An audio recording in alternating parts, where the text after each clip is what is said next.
بسم الله بديت وعلى النبي صليت. اللهم صل وسلم على سيدنا محمد. كما دائما وكما العاده نتمنى ان شاء الله يلحقكم هذا الفيديو باحسن الاحوال وفي صحه جيده باذن الله. روتين اليوم يلاه معايا. كما راكم تشوفوا البنات بديت لكم بالبسكوي هذا اللي كنت صورته معكم في الفيديو السابق، وكانت بنتي خدمته في الليل، يعني يعطيها الصحه وربي يحفظها ويحجبها. المهم النهار من بعد كما كتشوفوا فطرنا به بصحتنا، وعقوبه لكم تاني نتوما، وشاهيناكم اكيد في الجنه.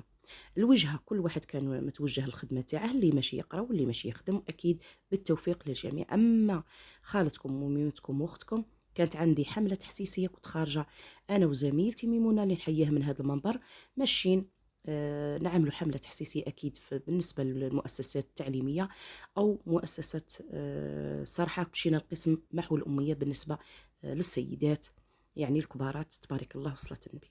المهم البنات احنا ومشينا للأستاذة سمية اللي نشكرها ونقولها حبيبتي ربي يحفظك ويخليك ويطول في عمرك، ويقول لك سيدنا محمد عليه الصلاة والسلام يعني رسول الله خيركم من تعلم القرآن وعلمه. فسعداتك، نقول لك حبيبتي سعداتك أنك علمتي هذه النسوة. صراحة كانت فيه أسئلة وأجوبة، الفيديو جاني طويل بزاف ما نجمتش، قراو لنا ما شاء الله عليهم، خليكم مع آيات قرآنية كريمة. علم القرآن خلق الإنسان علمه البيان الشمس والقمر بحسبان والنجم والشجر يسجدان والسماء رفعها ووضع الميزان ألا تطغوا في الميزان وأقيموا الوزن بالقسط ولا تخسروا الميزان والأرض وضعها لننام فيها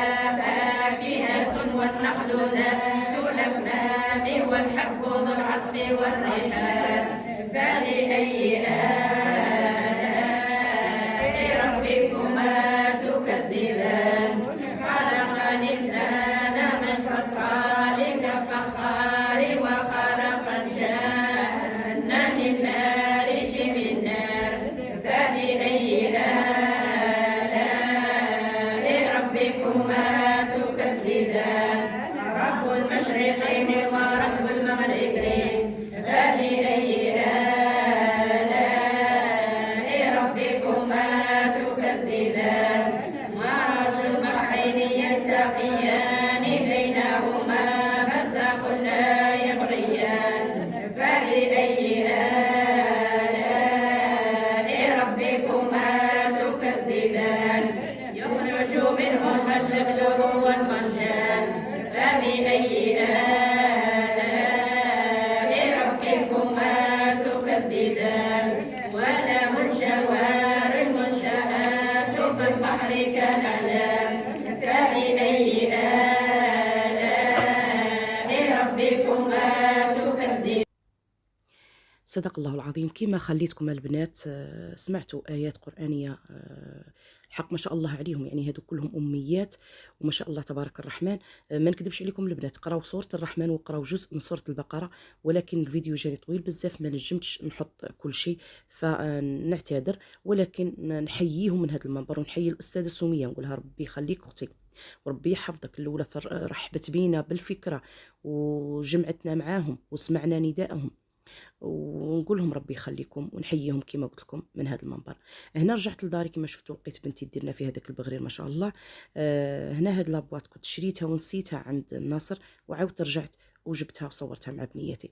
المهم نحكي لكم على محو الأمية. هذا الجروب هذا اللي يقرا الصباح أميين، يعني عمرهم ما دخلوا المدرسة. أما الجروب اللي كان يجي العشية فيهم اللي قاري يعني محبس في السن الخامسة أو السادسة أو هكا، يعني شوية على الأقل داين شوية، ولكن سبحان الله هما هادو اللي ما يعني أميين ما كانوش قراوا ولا حرف، سبحان الله حفظوا، وفيهم اللي خاتمه الستين وفيهم اللي قريبه تختم. فنقول لهم ان شاء الله ربي يوفقكم كاع، وربي ينجح كل واحد وربي يحقق الواحد امنيته. برك كان طلب من هنا باش نقطع شويه. انا كان العشاء كانت عندي ضيفه كما شفتوها، كانت درت لكم هذاك الجام، وكانت بنتي دارت لها العشاء ودرت لها هذا الديسير. المهم باش ما نطولش عليكم، برك كان دعوة نتاع مرا خونوها في الذهب. نتمنى رجاء اللي يكون سمعنا وإن شاء الله ربي يهدي كاع العباد. كانوا داو لها ذهب نتاع ولدها، شرط ولدها يعني تاع العرس، فنتمنى إن شاء الله يرجعوا لها ويحققوا لها أمنيتها أنه يرجع لها لدارها. هذه اللي كانت هي مسكينة تطلب فيه، فنتمنى إن شاء الله يفرحوها ويرجعوا لها رزقها.